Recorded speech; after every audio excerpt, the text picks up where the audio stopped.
Hello everyone, आप सभी का हमारे चैनल पे स्वागत है। हेलो एवरीवन, आप सभी का हमारे चैनल पे स्वागत है। चलिए, मेरा नाम हुआ रश्मि रंजन और आप सभी को यहाँ पे DMRC, ISRO, NTPC, railway, loco pilot technician सभी की तैयारी यहाँ पे कराने वाले हैं। ये ट्रेड इलेक्ट्रॉनिक्स मैकेनिक के लिए है, ठीक है। अभी फिलहाल जब तक आप लोग का एग्जाम कंप्लीट नहीं हो जाता है तब तक हम इस चैनल पे आप सभी का क्लास कराने की, आपकी हेल्प करने की पूरी कोशिश करेंगे। और अगर मेरे पास टाइम रहा और अगर हमारे पास अच्छी तैयारी हो गई है इस तरह की, तो पूरी की पूरी कंप्लीट थ्योरी क्लासेस हम यहाँ पे कराने की कोशिश करेंगे, ठीक है। तो चलिए, हमारा आज का पहला क्लास स्टार्ट हो रहा है, तो आप सभी लोग इस पे बने रहना और हम पूरी कोशिश करेंगे कि आप सभी की हेल्प कर पाएं, ठीक है। एमसीक्यू आज सेट 1 की तैयारी हम कराएंगे, जिसमें हम 20-25 क्वेश्चन करा रहे हैं। आप सभी लोग इसको अपनी नोट डाउन करते जाना कॉपी में, ताकि आप सभी को ये काम आ सके, ठीक है। चूंकि ये प्रीवियस ईयर का क्वेश्चन है तो काफी हेल्प हो जाएगी आपकी। तो आज का पहला क्लास है और पहला क्वेश्चन यहाँ पे आ चुका है, तो आप सभी लोग आंसर जरूर करते जाना अपने आप में और यहाँ पे एक्यूरेसी चेक करना कि आपको कितनी और तैयारी की जरूरत है। ओके, फर्स्ट क्वेश्चन आपका क्या दे रखा है, in a half wave rectifier circuit. इसमें बोल रहा है कि अगर आपके पास एक हाफ वेव रेक्टिफायर सर्किट है तो उसमें जो इनपुट और आउटपुट की जो फ्रीक्वेंसी होती है उसके बीच में क्या रिलेशन होता है, ठीक है, संबंध पूछा है। तो यहाँ पे आप सभी को पता होगा कि जो हाफ वेव रेक्टिफायर होता है उसमें इनपुट और आउटपुट की जो वेवफॉर्म की फ्रीक्वेंसी होती है वो क्या होती है, एक दूसरे के बराबर होती है, ठीक है। तो यहाँ पे ए वाला जो ऑप्शन आपका है वो सही हो जाएगा, ठीक है। क्या हो जाएगा ये ऑप्शन आपका, एफ आउट हो जाएगा और बराबर कितने हो जाएगा, एफ इन के। यानी कहने का मतलब हो गया कि ये जो आपका आंसर है ए आंसर हो जाएगा, ठीक है। 2 नंबर क्वेश्चन में चलते हैं। क्या बोल रखा है, लोड धारा विचरण के स्थिर वोल्टेज की बात कर रहा है, यानी कि कांस्टेंट वोल्टेज की बात कर रहा है, ठीक है, जो कि independent of load current variation use. अब यहाँ पे आपको बताना है कि लोड जो आपका वोल्टेज होता है किसके अकॉर्डिंग से यहाँ पे यूज किया जाता है, ठीक है, वोल्टेज कांस्टेंट। तो आपका आंसर क्या हो जाएगा, सी आंसर हो जाएगा। वोल्टेज रेगुलेटर की बात कर रहा है ना, किसकी बात कर रहा है, वोल्टेज रेगुलेटर की, ठीक है। तो आंसर आपका क्या हो जाएगा, सी नंबर हो जाएगा। थर्ड क्वेश्चन यहाँ पे आपका क्या बोला है, देखिएगा, पीसीबी से रिलेटेड ये क्वेश्चन है आपका। थ्योरी अगर आप लोगों ने पीसीबी का पढ़ा है तो बहुत ही अच्छी बात है, आंसर आपका यहाँ पे आ जाएगा। क्या बोल रहा है, यूनिट ऑफ, है ना, mil unit, mil use in PCB design. जब आप पीसीबी को डिजाइन करते हैं तो वहां पे जो उसका यूनिट होता है वो कितना होता है, ठीक है, कितना यूनिट हम यहाँ पे यूज करते हैं। तो ये ए वाला ऑप्शन सही हो जाएगा। 1 इंच का 1/1000वां भाग जो होता है वो हम लोग यूज करते हैं, ठीक है। और पीसीबी का यूनिट जो होता है वो कितना, क्या होता है, मील होता है, ठीक है। तो यहाँ पे 2 क्वेश्चन आपके हो रहे हैं। एक तो पीसीबी का जो यूनिट पूछा जाए अगर, तो वो क्या हो जाएगा, मील हो जाएगा। और पीसीबी में जो यूनिट होता है मील, उसका कौन सा भाग, कितना भाग आप यूज करते हैं, तो 1 इंच का 1/1000वां भाग यहाँ पे यूज किया जाता है, ठीक है। 4 नंबर क्वेश्चन यहाँ पे क्या बोला है कि ये आपका किससे, सोल्डिंग डिसोल्डिंग से रिलेटेड क्वेश्चन है। तो बोल रहा है कि इलेक्ट्रॉनिक्स सामान्यतः प्रयोग किए जाने वाले जो सोल्डर होते हैं उसमें जो मिश्र धातु यूज किया जाता है वो कौन कौन सा होगा, है ना। तो यहाँ पे आपको ए आंसर सही हो जाएगा। उसमें जो मिश्र धातु होते हैं, टीन होते हैं और क्या होता है, लेड होता है, ठीक है। और इसका अगर कभी कभी परसेंटेज अगर पूछे तो परसेंटेज आपका कितना होता है, 50-50% होता है। ध्यान रखिएगा, यहाँ पे जो भी मेटल होते हैं तो अलग अलग मेटल में अलग अलग जो मेटल यूज किया जाता है फ्लक्स के लिए, सोल्डरिंग के लिए, ठीक है, सोल्डर बनाने के लिए, वहां पे परसेंटेज भी उसके अलग अलग होते हैं। तो इसमें 50-50% यूज होते हैं। बाय द वे, कभी अगर ऐसा केस आता है, इन केस अगर आपके ऑप्शन 50-50% नहीं रहते हैं, 60 और 40% रहते हैं, ठीक है, तो बाय द वे ये भी आंसर आपका क्या हो सकता है, सही हो सकता है। तो 50 के केस में अगर ना हो तब आपका 60 और 40 सही होगा। अगर आपका 60 और 40 रहे और 50-50 रहे तो फर्स्ट ऑप्शन आपका क्या रहेगा, 50-50 रहेगा।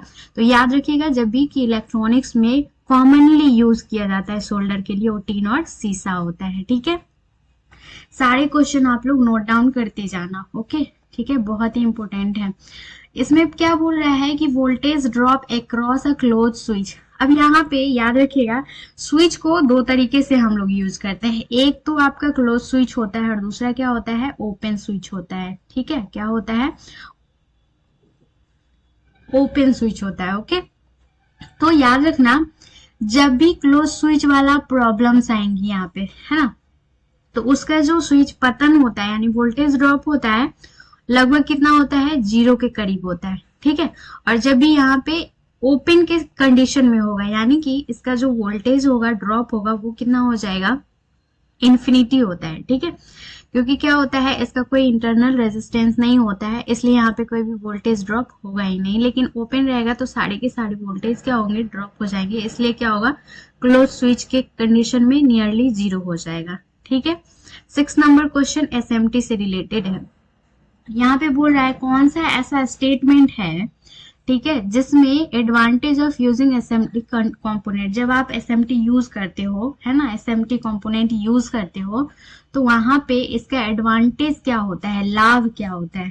ठीक है, देखो लाभ पूछा है और हानि पूछता है ना, तो लाभ कंडीशन याद रखना, लाभ और हानि में कंफ्यूज मत करना, ध्यान से पहले क्वेश्चन को आप पढ़ना, फिर उसके बाद आंसर करना। ठीक, तो पहला ऑप्शन आपका दे रखा है कि ये बहुत ही महंगे होते हैं। अभी यहाँ पे देखो एडवांटेज पूछ रहा है और महंगा दिया है, तो नहीं, महंगा तो बिल्कुल नहीं होगा, ये तो डिसएडवांटेज हो गया। दूसरा बोल रहा है कि इसको विस्थापन करने के लिए मुश्किल होता है, यानी कि अगर आप इसको रीवर्क करना चाहोगे तो वो बहुत ज्यादा डिफिकल्ट होगा, तो ये भी ऑप्शन आपका गलत हो जाएगा।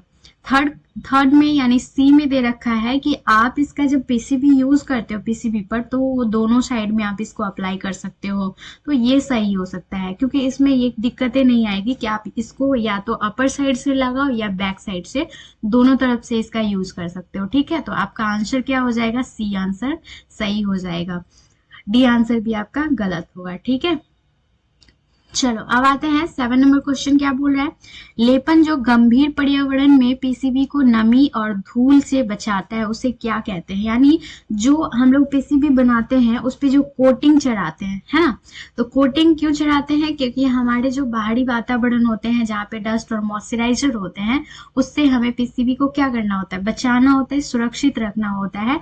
तो वहां पे कौन सा कोटिंग यूज किया जाता है, क्या वो कन्फर्मल कोटिंग होता है, थर्मल होता है, फॉर्मल होता है, सिल्क स्क्रीन होता है।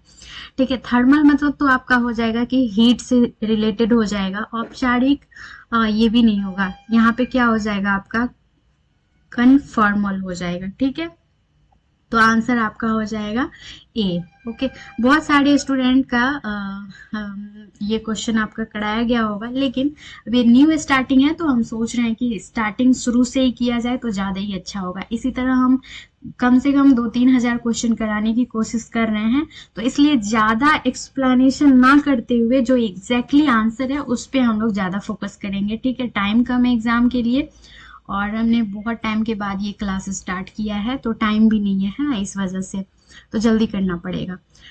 आइए 8 नंबर क्वेश्चन क्या बोल रहा है, स्थानीय पीसीबी की सफाई, यानी कि जब हम लोग पीसीबी यूज करते हैं, ठीक है, वहां पे क्लीनिंग करना सबसे ज्यादा जरूरी होता है। ये इसका मोस्ट इम्पोर्टेंट प्रोसेस होता है कि पीसीबी को क्लीन करने के बाद आप वहां पे किसी भी कंपोनेंट का यूज कर सकते हैं, उसको माउंट कर सकते हैं। ठीक है, तो उसके लिए जो क्लीनिंग के लिए जो यूज किया जाता है लिक्विड, वो कौन सा होता है। तो देखो पहला ध्यान रखना कि एसिड वाला जितना भी होगा ना वो पहले ही नहीं होगा इसका आंसर, क्योंकि एसिड कोई भी चीज यूज कीजिएगा एसिड पर तो क्या होता है, ऑलरेडी खराब हो जाता है, इसलिए एसिड वाला ऑप्शन पहले ही गलत हो गया। अब ये दो ऑप्शन है, अल्कोहल यूज किया जाता है, इतना पता रखना। ठीक है, और कौन सा अल्कोहल होगा आपका, बी नंबर में दिया है आइसोप्रोपाइल जो अल्कोहल होता है वो यूज किया जाता है। ठीक है, तो ऑप्शन आपका बी सही हो जाएगा।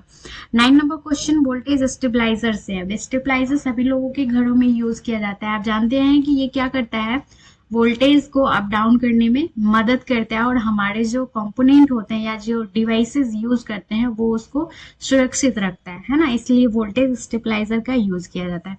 तो इसमें बोला है कि voltage stabiliser type which uses motor, जो मोटर उसमें यूज किया जाता है वो कौन सा मोटर होता है ना, किस लिए यूज किया जाता है, उसमें आपका सर्वो कंट्रोलर जो मोटर होता है वो यूज किया जाता है। क्लियर है, 10 नंबर क्वेश्चन यहाँ पे आइएगा, क्या दे रखा है। 10 नंबर क्वेश्चन आपका दिया है कि यदि पीवी साइन तरंग यानी साइन वेव की बात कर रहा है, उसमें पीक वोल्टेज यानी शिखर वोल्टेज है तो आरएमएस वोल्टेज क्या होगा। और इसमें आपको अगर फॉर्मूला याद है तो आप आराम से इसको बना सकते हैं। तो आरएमएस पूछा है तो आरएमएस बराबर क्या होता है, भी पीक होता है। क्या होता है, भी पीक होता है, बट्टे क्या होता है, √2 होता है ना, यही होता है। तो इसमें आरएमएस पूछ रहा है। अब आपको देखना ये है कि यहाँ पे आरएमएस आपने दिया है तो बी पीक बटे √2, तो यहाँ पे देखो बी में दिया होगा ऑप्शन आपका, है ना। तो ये ऑप्शन आपका क्या हो जाएगा, बी से ही हो जाएगा, बी पीक बटे क्या हो जाएगा, √2 हो जाएगा। क्लियर है। Step down transformer 11 number question है। स्टेप डाउन ट्रांसफार्मर में जो आपका प्राइमरी टर्न है, ठीक है, और सेकेंडरी टर्म है तो उससे संबंधित होते हैं। यानी कि जो टर्न्स होते हैं, फर्स्ट यानी कि स्टेप डाउन है तो यहाँ पे वोल्टेज क्या होगा आपका, डाउन मिलेगा। यानी कि जो प्राइमरी टर्न होगा क्या होगा, वो ज्यादा होगा, यही होता है ना, ज्यादा होता है। और जो सेकेंडरी टर्म होता है ये क्या होता है आपका, कम होता है ना। तो यहाँ पे एक पोल लगा होता है। क्लियर है। तो यहाँ पे जो आप क्या करते हो, ये होता है आपका प्राइमरी और ये होता है सेकेंडरी, तो N1 और ये हो जाएगा N2 आपका। तो यहाँ पे रिलेशन ये दोनों में क्या होगा, तो ये हो जाएगा N1, ठीक है, ग्रेटर देन किससे हो जाएगा, N2 से। यानी कि ये जो प्राइमरी होता है ज्यादा होता है सेकेंडरी के अकॉर्डिंग, तभी तो यहाँ पे जब हम वोल्टेज देते हैं ज्यादा तो ये हमें कम वोल्टेज देता है यहाँ पे, है ना। तो इसका जो आउटपुट होता है ये क्या होता है, कम होता है। क्या होगा, यहाँ पे जो आपका आउटपुट मिलेगा वो हमें डाउन मिलेगा, यानी अकॉर्डिंग टू प्राइमरी ये क्या हो जाएगा, कम हो जाएगा। ठीक है। 12 नंबर क्वेश्चन पे आते हैं। सीसा एसिड बैटरी में प्रयोग किया जाने वाला इलेक्ट्रोलाइट होता है। यानी कि आपका एक बैटरी है जो कि आपका किससे बना है, लीड एसिड का बैटरी है ना। तो वहां पे इलेक्ट्रोलाइट कौन सा यूज किया जाता है इसमें, ओके। तो ये वाला जो क्वेश्चन है ना लीड एसिड से, तो आप सभी लोग जो बैटरी सेल एंड बैटरी का जो चैप्टर है उसमें आपका लीड एसिड वाला जो पोर्शन होगा ना उसको आप प्रॉपर वे में याद कर लेना। यहाँ पे इलेक्ट्रोलाइट होगा, इसमें कौन कौन से जो रॉड होते हैं वो याद कर लेना, ठीक है। तो लीड एसिड से बहुत सारे क्वेश्चन आते हैं, हर एग्जाम में श्योर है कि आएगा ही आएगा 2-3 क्वेश्चन। तो इसको आप प्रॉपर वे में इंपोर्टेंट करके नोट कर लेना, ठीक है। इसमें जो इलेक्ट्रोलाइट होता है वो कौन सा होता है, डाइल्यूट सल्फ्यूरिक एसिड होता है ना। तो ये आपका बी ऑप्शन सही होगा। क्लियर है। 13 नंबर क्वेश्चन है। ट्रांसफार्मर के रेटिंग को, यानी कि rating of transformer is given in, यहाँ पे ट्रांसफार्मर के रेटिंग का, ठीक है, जो यूनिट होता है या रेटिंग को किस चीज से मापा जाता है, तो किलो वोल्ट एम्पियर से मापा जाता है। ठीक है। आंसर आपका क्या हो जाएगा, डी आंसर हो जाएगा। 14 नंबर क्वेश्चन देखिएगा क्या बोल रहा है। एक आइडल जो पैरेलल रेजोनेंस होता है उसमें इम्पीडेंस पूछ रहा है, यानी एक आदर्श समानांतर अनुनाद इम्पीडेंस भी होता है। यानी कि जो आपका पैरेलल अनुनाद की बात कर रहा है तो उसमें आपसे क्या पूछ रहा है, इम्पीडेंस पूछ रहा है कि कितना होता है। ठीक है। तो आप सभी लोग इसमें बताइएगा कि इसका अनुनाद कितना होता है, यानी कि इम्पीडेंस जो होता है वो कितना होगा। ठीक है। वैसे इसका इम्पीडेंस कितना होता है, इन्फिनिटी होता है। ठीक है, याद रखिएगा कितना होता है, इन्फिनिटी होता है। तो आप लोग सारे क्वेश्चन को अच्छी तरीके से याद करते जाना। क्लियर है।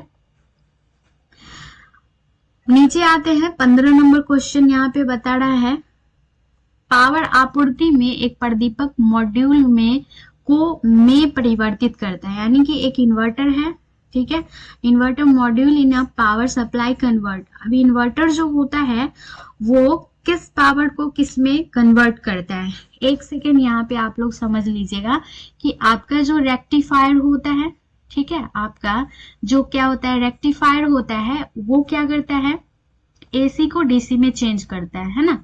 एसी क्या करता है, टू डीसी करता है। ठीक है। थोड़ा सा यहाँ पे मिस्टेक हो रहा है मुझे भी लिखने में, क्योंकि मेरा ये स्क्रीनिंग थोड़ा फर्स्ट टाइम है ना, तो ये इसलिए प्रॉब्लम है, पर धीरे धीरे सही हो जाएगा। क्लियर है। ठीक है। आप लोग क्वेश्चन पे ध्यान देना। यहाँ पे रेक्टिफायर क्या होता है, रेक्टिफायर एसी को चेंज करता है डीसी में, लेकिन यहाँ पे इन्वर्टर की बात कर रहा है। सभी लोगों के घर में इन्वर्टर होगा। आप जानते हैं कि इसमें जो पावर सप्लाई होता है वो एसी होता है ना। तो पावर सप्लाई से इन्वर्टर में क्या होता है, आपका जितना भी पावर होता है वो स्टोर होता है। उसके बाद जब बिजली हमारी कटती है यानी लाइट जब जाती है तो यहाँ से ये पावर सोर्स क्या करता है, देता है ना। तो यहाँ पे कौन सा पावर सोर्स देगा, ये एसी देगा, है ना। क्या करेगा, एसी देगा। क्लियर है। तो यहाँ पे ध्यान रखना, ये क्या करता है, डीसी को क्या करता है, एसी में चेंज करेगा, है ना। तभी तो यहाँ पे डीसी स्टोर रहता है इसके अंदर, एसी देता है तो हमारे घर की जो लाइट वगैरह होती है वो क्या होती है, जलती है ना। क्लियर है। तो याद रखना, रेक्टिफायर एसी को डीसी में कन्वर्ट करती है और इन्वर्टर मॉड्यूल क्या होता है, डीसी को एसी में कन्वर्ट करती है। क्लियर है। चलो 16 नंबर क्वेश्चन आपका यहाँ पे दे रखा है, परिपथ के लिए मुख्य रूप से ईएलसीबी। ईएलसीबी का फुल फॉर्म पहले तो आप जान लेना क्या होता है, अर्थ लीकेज सर्किट ब्रेकर होता है। क्या होता है, अर्थ लीकेज सर्किट ब्रेकर।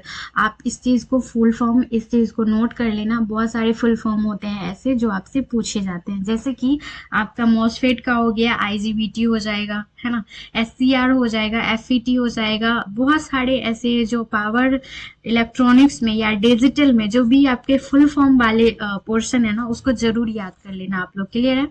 तो अर्थ लीकेज सर्किट ब्रेकर होता है, ये किस लिए प्रयोग किया जाता है, ठीक है। जब हम सर्किट बनाते हैं तो वहां पे ईएलसीबी का प्रयोग किया जाता है। वो इसलिए प्रयोग किया जाता है कि इसमें जो सर्किट में जो करंट का क्या होता है, लीकेज होता है ना। तो उस करंट के लीकेज को, है ना, सॉरी यहाँ पे ये गलती हो गया है, तो करंट के लीकेज को यहाँ पे हो जाएगा धारा, ठीक है। क्या हो जाएगा आपका यहाँ पे, धारा हो जाएगा। नोट कर लीजिएगा, धारा के हिसाब से सुरक्षा यानी प्रोटेक्शन अगेंस्ट करेंट लीकेज। तो ये आपका ऑप्शन क्या हो जाएगा, सी हो जाएगा, ठीक है। प्रोटेक्शन क्या हो जाएगा, प्रोटेक्शन अगेंस्ट हो जाएगा आपका किसका, करंट लीकेज से। यानी करंट के लीकेज जो होते हैं उससे बचाने के लिए यूज किया जाता है ईएलसीबी का। क्लियर है। 17 नंबर क्वेश्चन पे आते हैं, क्या बोल रहा है, यदि एक बैटरी की क्षमता, एक बैटरी है जिसकी क्षमता कितनी है, 1000 mAh है। ओके। तो निम्नलिखित में से कौन सा आंसर आपका सही होने वाला है। देखो 1000 mAh का मतलब क्या हो गया, 1 एम्पियर हो जाएगा, है ना। मिली एम्पियर यहाँ दिया है तो 1000 को अगर मिली एम्पियर से चेंज कीजिएगा तो यहाँ पे कितना होगा, 1 एम्पियर हो जाएगा, ठीक है। 1 एम्पियर। तो 1 एम्पियर का एक बैटरी है आपके पास, अगर आप उस बैटरी को यूज करते हो तो 1 एम्पियर का बैटरी यूज करने के लिए आपको 1 घंटे का करंट मिल रहा है, ठीक है। तो ये भी सही हो जाएगा। उसके बाद 1 एम्पियर को अगर आप आधा कर देते हो, 1/2 करते हो, है ना, 2 करते हो, तब वो कितनी देर चलेगी, 2 घंटे चलेगी, ये भी सही है। अभी इस 1 एम्पियर को अगर बढ़ा देते हो, है ना, 2 एम्पियर कर देते हो, तब ये बैटरी कितनी देर चलेगी, तो ये आपकी आधे घंटे चलेगी। तो आपका आंसर क्या हो जाएगा, उपर्युक्त सभी हो जाएगा। यानी ये सारे टर्म्स एंड कंडीशन को देखते हुए चेक करोगे तो ये सारे के सारे कैसे हो जाएंगे, सही हो जाएंगे, ठीक है। ये डिपेंड किस पे कर रहा था, एम्पियर पे, कि इसका कैपेसिटी किसके किसके अकॉर्डिंग से इस पे मैच कर रहा है ना। अब आते हैं नेक्स्ट, यदि साइन वेव की टाइम पीरियड है, यहाँ पे टाइम पीरियड, तो टाइम पीरियड यहाँ पे 0.5 मिली सेकेंड है। इसमें फ्रीक्वेंसी आपकी क्या होगी ये पूछ रहा है, तो फॉर्मूला अगर आपको याद है तो आराम से बन जाएगा, ठीक है। क्या होता है, एफ यानी कि फ्रीक्वेंसी बराबर क्या होता है, 1/t होता है ना। क्या होता है, 1/t होता है। अब इस फॉर्मूला पे अगर आप इसके वैल्यू को पुट करोगे तो आराम से निकल जाएगा। देखो f बराबर क्या होता है, 1/t, और 1/t कितना हो जाएगा, t का वैल्यू देखो 0.5 दे रखा है ना, 0.5। अब यहाँ पे देखो ये मिली सेकेंड में, कितना में, मिली सेकेंड। अब जानते हो मिली सेकेंड को अगर चेंज करोगे, ठीक है, मिली सेकेंड को आप चेंज करोगे तो यहाँ पे कितना हो जाएगा, इंटू 10 के पावर -3 हो जाएगा। कितना होगा, 10 के पावर -3 हो जाएगा, है ना। अब यहाँ से इसको अगर हटाओगे यहाँ पे एक 0 आ जाएगा, तो 5 2 जा कितना हो जाएगा, 10, ठीक है। और ये -3 ऊपर चला जाएगा, तो ये -3 ऊपर चला जाएगा, 10 के पावर -3, ठीक है। तो 2 और -3 ऊपर चला जाएगा तो ये क्या हो जाएगा, प्लस में आ जाएगा, ठीक है। और तो यहाँ पे देखो प्लस में आ गया तो 2000 Hz हो जाएगा, है ना। क्लियर है? इस तरह आप लोग छोटे छोटे फॉर्मूला को याद कर लेना। 90 नंबर क्वेश्चन क्या दे रखा है, निम्नलिखित में ये बहुत सारे बाइनरी नंबर दिए हैं, संख्याओं को आपको हेक्साडेसिमल में क्या कर रहा है, चेंज करने के लिए बोल रहा है। अब यहाँ पे ना इस चीज को ध्यान से देखना। देखो डिजिटल अगर आप लोग थोड़ा भी पढ़े होंगे बेसिक, तो आपको पता होगा कि जो बाइनरी होता है वो 4 डिजिट में हम इसको क्या करते हैं, पेयर करते हैं। ठीक है, तो यहाँ पे देखो 4 डिजिट में आप इसको पेयर करो। क्लियर है? 4 डिजिट में इसको पेयर करो। यहाँ पे ध्यान ये देना है कि जब आप इसको पेयर करते हो तो इसको सॉल्व करने का तरीका होता है कि जहां पे भी 0 होगा उसको नंबर को हम लोग नोट डाउन नहीं करते हैं, जहां पे 1 वाला पोर्शन होता है उसको हम लोग क्या करते हैं, सॉल्व करने की कोशिश करते होते हैं। यहाँ पे देखो 3 1 है ना, और हम सॉल्व कैसे करते हैं, तो सबसे पहले याद रखना 2 लिखते हैं। ठीक है, 1 2, उसके बाद होता है 4 और ये होता है 8, है ना। और हेक्साडेसिमल है तो यहाँ पे हम लोग क्या लिखेंगे, 16। हेक्साडेसिमल में 16 भी आता है। ठीक है, देखो ये तो क्लियर हो गया। अब एक चीज ध्यान रखना, यहाँ पे 1 है 1 है 1 है, यानी कि 1 2 और 4, तो ये सबको अगर जोड़ोगे तो कितना हो जाएगा, 7 हो जाएगा। तो अब चेक करना है कि 7 कौन सा है, तो यहाँ पे देखो बी में 7 दिया है।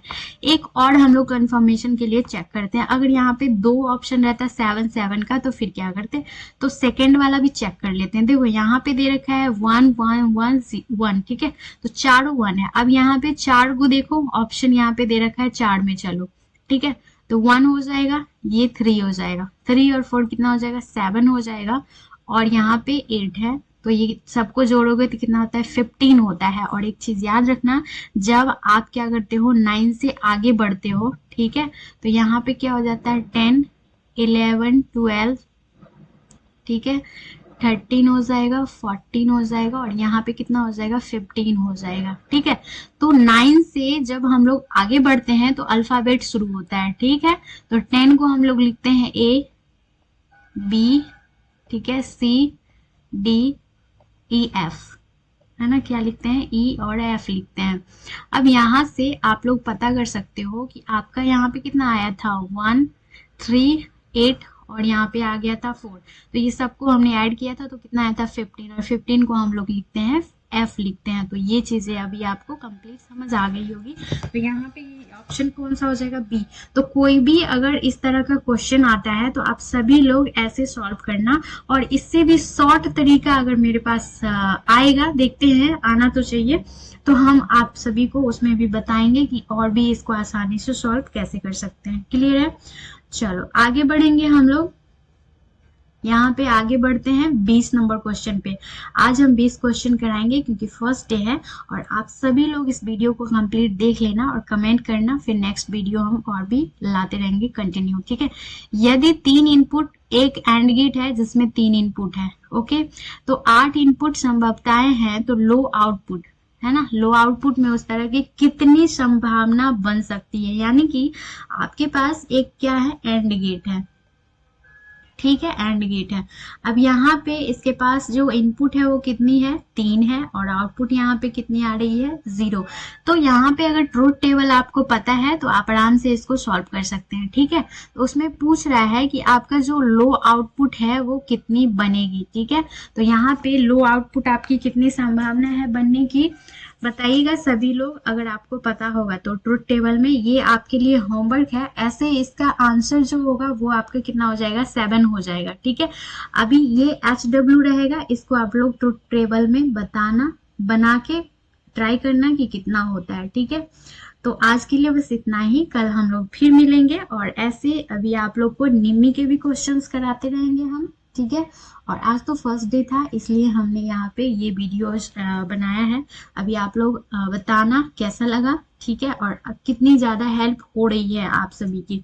फर्स्ट टाइम था, कल हम निम्मी के क्वेश्चन भी कराने की कोशिश करेंगे अगर हमारा यहाँ पे पॉसिबिलिटी होता है तो, और साथ में प्रीवियस ईयर का भी क्वेश्चन आप सभी का चलेगा। प्लेलिस्ट में हम आपका सभी क्वेश्चन डाल देंगे, आप लोग यहाँ से कंटिन्यूअसली अपने तैयारी को कंटिन्यू रखना। ओके, टेक केयर, बाय, कल मिलते हैं इसी टाइम पे। सेम टाइम नहीं रहेगा अभी ये, लेकिन कंटिन्यू क्लासेस होती रहेंगी, आप लोग वीडियो देखते रहना और प्लेलिस्ट में चेक करते रहना। वैसे लिंक हम जहाँ पे भी होगा टेलीग्राम में होगा शेयर कर देंगे। टेलीग्राम में अगर आप लोग को जुड़ना है तो आप जुड़ सकते हैं, इलेक्ट्रॉनिक्स विद या रश्मि रंजन टेलीग्राम है, ठीक है, वहां पे सर्च करना मिल जाएगा। Take care, bye.